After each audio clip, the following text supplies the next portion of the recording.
Hey guys, Denise here. Welcome back. Here to give you another update. As you know, the Federal Reserve has decided to raise the interest rate 75 basis points. I'll discuss a little bit about what that means, what exactly their role is in this whole economy, and how this will be affecting you. The Federal Reserve's mission is to maintain the U.S. economy from not being too hot, not being too cold, just the right amount of rhythm. In this case, with the economy running a little too hot, as you know, we're dealing with this inflation that has not really settled. This is when the Federal Reserve comes in and their job is to cool things down by raising these rates. The number one role here that the Federal Reserve plays is managing the monetary policy here in the United States. Basically, this just means that they control the supply of money that comes in to the country's economy. So when people are talking about the Fed's increasing the interest rates, they're referring to raising the federal funds rate, also known as the federal funds target rate. At its regular meetings, the Federal Open Market Committee, what they do is they set a range for the federal funds rate. This in turn acts as a reference for the interest rates that big commercial banks charge each other for overnight loans. Banks borrow overnight loans to satisfy the liquidity requirements that are set by regulators, including the Fed. What happens when the Fed raises interest rates? Basically, in a nutshell, it just makes borrowing money more expensive. Higher interest rates make loans more expensive for businesses and consumers. Everyone ends up spending more on interest payments. So those that don't want to spend right now or make high interest payments are gonna back off a bit. And this in turn reduces the supply of money in circulation, then lowers the inflation and in turn cools off the economy. So how does this Fed rate hike affect mortgage rates? So again, it's a domino effect. If it's gonna cost lenders more to borrow money, then they're in turn going to charge more. But there are different factors to take into consideration with this.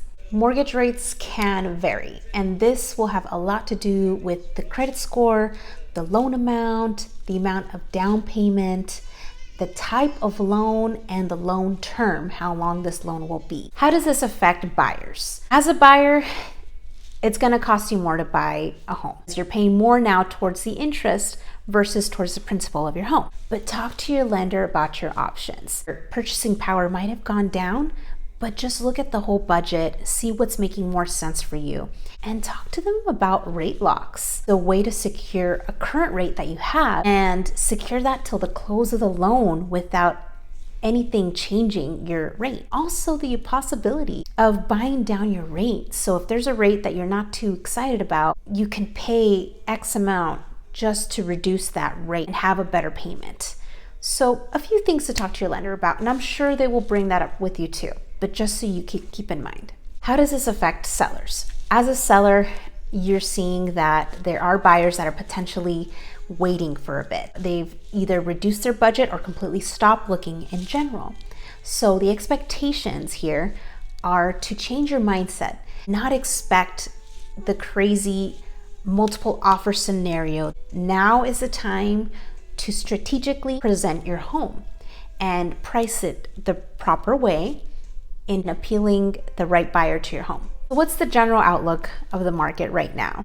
It's honestly really hard to say because now we're dealing with this inflation we're trying to combat, have this high Fed rate hike that took place. Interest rates have obviously increased because of it. At this point, really the most simple advice I would say is to just write it out, take a look at everything, how things are going. I'll be definitely keeping you posted with any new developments. The next Fed meeting by July 27th approximately, we'll have another update as to what they will do. Will they increase it another 75 basis points?